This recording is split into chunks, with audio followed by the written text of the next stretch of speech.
So we just received a new brief for an ambitious project to redesign a variety of teaching and non-teaching spaces for a multi-school renovation project. So designing for educational purposes can be complex with lots of different users of the spaces and different factors to consider.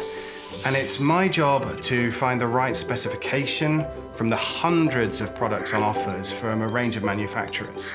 For example, I'll need to create spaces that support the learning and development of students with mixed abilities and complex behavioral needs, while also balancing the need to keep maintenance cycles to a minimum, and the client will need to maximize budget so they're sure they're getting the best value for money.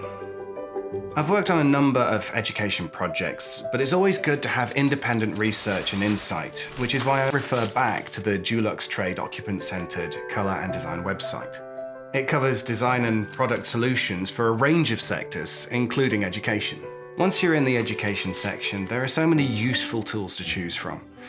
There's the Education Specifier Guide with evidence-based colour palettes for different educational settings. These support the students' changing learning needs as they mature, as well as design ideas that can support better learning outcomes.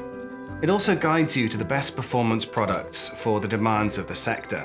I recently found Dulux Trade Scuffshield Matt, which is great for very busy school corridors and communal areas because it's specifically formulated to stand up to scuff marks and stains. I then came across this Dulux Trade Life Cycle tool, which my local sales rep can use to help me value engineer the specification. It helps me to assess the most cost-effective products that will extend maintenance cycles to ensure that we get the most out of the client's budget over time. Presenting these life cycle tool results as part of my plans will show the client that the design and specification are geared to be responsible towards the environment. An important aspect of the brief is sustainability. So it was great to find out how to minimize the impact on indoor air quality, which the Dulux Trade Airsure range is perfect for. Basing the color scheme and product choice on research and evidence reassures the client that they're making the right choice in working with us. This has been helpful in securing agreement to the final designs quickly, keeping the project timelines on track.